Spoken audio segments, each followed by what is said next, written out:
Good morning, club members. We digest world-class journalism and talk it through in plain English. Here are 5 stories worth your time. A major earthquake in southern Japan has forced chipmaker TSMC and car giant Toyota to halt production. The 7.1 magnitude tremor struck the Kumamoto prefecture on Tuesday afternoon at a shallow depth. Shaking reached the maximum rating on the Japanese intensity scale in Uki and nearby Hikawa. TSMC immediately evacuated staff from its main Japanese plant in Kikuyo as a sensible safety precaution. The semiconductor fab, a specialized microchip factory, recorded intense shaking that triggered emergency evacuation protocols. Construction on the firm's second local facility was suspended briefly, though the site remained unharmed. Toyota also announced a temporary shutdown across 3 assembly plants in nearby Fukuoka. These sites include the Miyata plant, which builds luxury Lexus vehicles for markets around the world. The carmaker will pause work through Friday evening to inspect equipment and evaluate supplier logistics. Executives will decide on Friday whether assembly lines can safely resume early next week. Other technology giants in the region, including Sony and Renesas Electronics, paused their production lines too. Renesas discovered cracked walls, water leaks, and fallen ceiling panels across 2 of its facilities. Why does a single regional earthquake cause such deep concern for global supply chains? Kumamoto has quietly built itself into the primary manufacturing heartland of Japan's semiconductor industry. When production freezes here, electronic component shortages can quickly cascade into global vehicle and device assembly. The physical destruction across the prefecture extends far beyond these heavy industrial parks. Prime Minister Sanae Takaichi confirmed that at least 13 people lost their lives in the disaster. Dozens of residents suffered injuries as homes collapsed and fires broke out across several towns. At a paper mill in Yatsushiro, a heavy smokestack collapsed and trapped 11 workers underneath. Rescuers saved 2 people, but 5 workers died, and search teams continue hunting for survivors. A separate explosion at a shopping centre caused structural collapses, prompting urgent gas leak investigations. Transport infrastructure across the island of Kyushu has suffered widespread disruption as well. Authorities closed 13 separate motorway sections, while inspectors evaluate road cracks and landslide damage. High-speed bullet train services remain fully suspended along the main line connecting Hakata to Kagoshima. 4 regional operators also stopped train services across 6 local railway routes for safety checks. 14 commercial flights at the local airport were cancelled as travellers faced severe ground delays. Utilities report that nearly 37,000 households lost power after the initial violent shock. Water supplies remain cut off to roughly 84,000 homes across the affected prefectures. For now, companies face a delicate balance between worker safety and restoring global deliveries. The coming days will show whether factories can restart without causing further supply shocks abroad. After that news from Japan, we turn to South Korea for our second story today. A quiet war for talent is breaking out between the nation's 2 largest chip makers. Engineers at Samsung are rushing to apply for jobs at their main rival, SK Hynix. For decades, Samsung dominated the market, while SK Hynix operated in its shadow.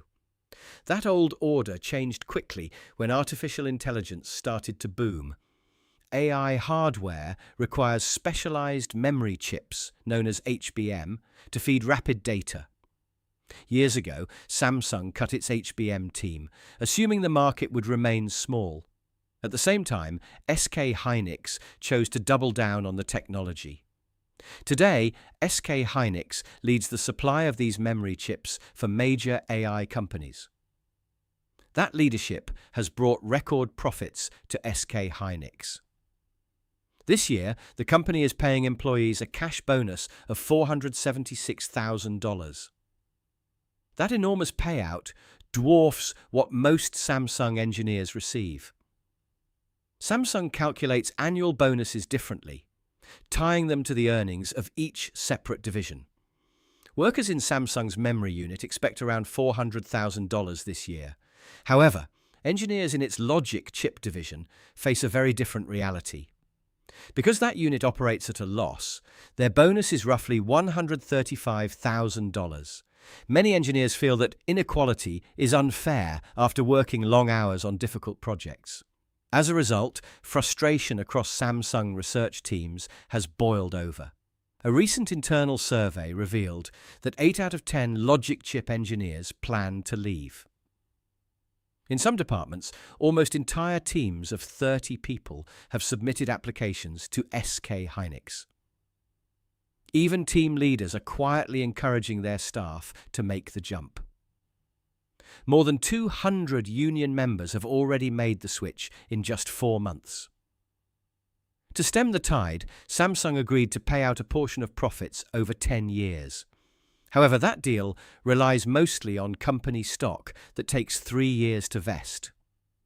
For many demoralized engineers, cash today from SK Hynix looks far more attractive. This talent drain leaves Samsung in a tough spot. If it loses its best engineers, closing the gap in AI memory will take much longer. Yet matching rival bonuses across all divisions could create deeper financial stress. For now, Samsung faces the urgent challenge of keeping its engineers from walking out the door. Moving to our third topic today, we leave microchip rivalries for military strategy in Eastern Europe. Ukrainian forces are changing how they use long-range drones against Russian oil refineries. In earlier months, their main goal was simply setting large oil storage tanks on fire. Those fiery explosions looked dramatic, but repair crews could often fix them quite quickly. Now, Ukrainian drone units are taking a far more precise and technical approach. Instead of targeting big tanks, they aim for tiny, essential components deep inside the plants. They target specialized pipes, electrical connections, and critical processing chimneys. Why focus on these small targets? Taking out one custom piece of machinery can shut down an entire refinery for months. These complex components are very hard for Moscow to replace under current trade sanctions. This strategy relies on deep technical knowledge shared by Ukrainian energy engineers. Both nations inherited energy systems built from identical designs during the Soviet era. Ukrainian specialists know every industrial blueprint, layout, and operational weakness inside Russian factories. Before a flight, engineers brief drone operators on exact structural coordinates. They show pilots precisely which metal joint or control box to hit for maximum impact. Ukrainian planners describe this method as systemic warfare. They view Russia's energy industry as one single interconnected web rather than separate buildings. Breaking one key node creates a ripple effect across the entire fuel network. Ukrainian units are also returning to hit the same targets repeatedly. They strike a damaged component a second time, just as repairs near completion. That tactic prevents refineries from resuming operations and forces Moscow to spend even more. Ukrainian commanders say the ultimate goal of these strikes is twofold. First, they want to cut off oil export revenues that fund the Russian war effort.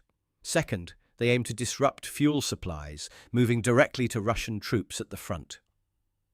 Kiev plans to expand this deep strike campaign even further across Russian territory in coming months. The real test now is whether Russian air defenses can shield these scattered industrial nodes. If critical spares run out, Moscow could face long-term fuel shortages right across its domestic market. For our fourth topic today, security concerns move from oil refineries to military secrets inside NATO. How does a young intern end up causing a major espionage panic at military headquarters? Belgian authorities recently arrested a Canadian citizen working as an intern inside NATO's main command centre. The facility in Mons, Belgium, plans and directs military operations for all 32 alliance members. Security officers at the base noticed unusual behaviour and alerted Belgian intelligence services right away. Police then searched her workplace and home before taking her into custody last Thursday. She faces serious charges of spying for an unnamed foreign power and joining a criminal organisation. Official sources indicate the foreign country involved in the investigation is China. The Canadian government is cooperating fully with Belgian investigators to trace her recent communications. This case raises an urgent question about how hostile governments gather sensitive military intelligence. People often picture spies as senior officers with top clearance and access to nuclear codes. Yet, foreign intelligence agencies frequently target junior staff and temporary interns instead. Interns often handle administrative files, meeting notes, and daily travel schedules. Over time, those ordinary documents can reveal broad patterns about troop movements and defence plans.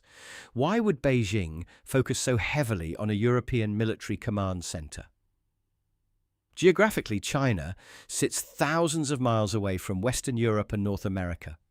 However, NATO has expanded its security partnerships into the Indo-Pacific region in recent years. The alliance works closely with democratic partners like Japan, South Korea, and Australia.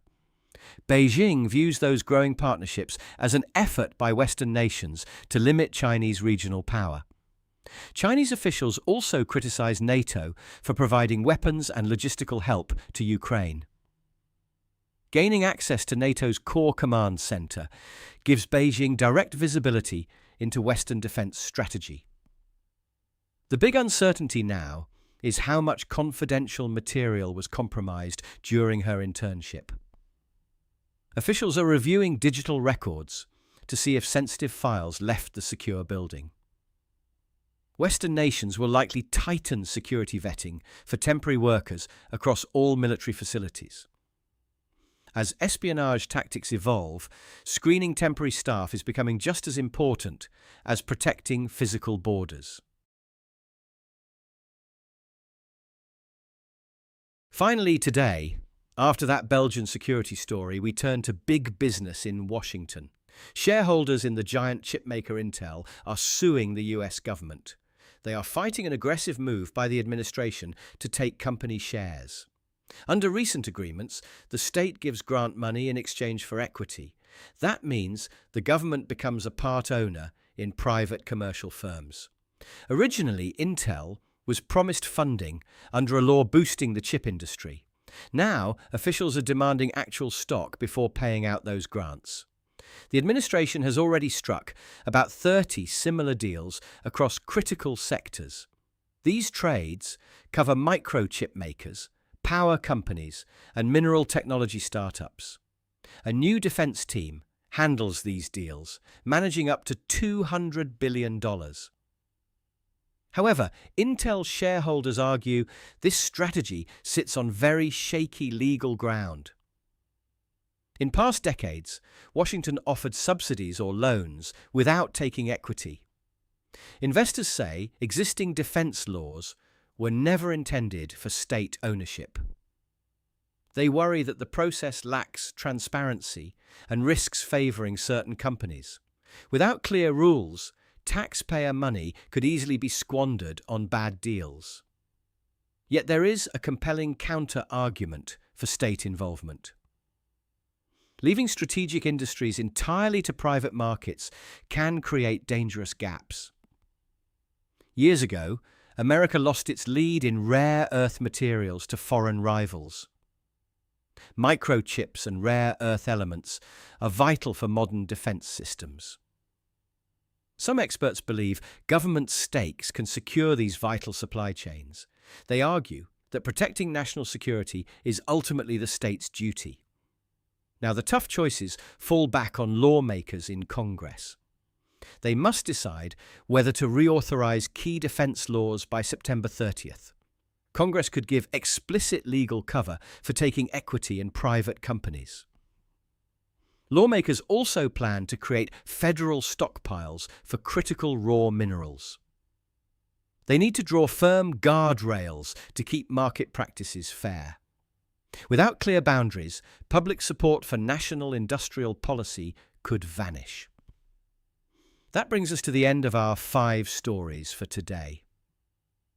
Thank you for sharing your breakfast time with me this morning. I hope your day goes well, and I shall see you tomorrow. Al.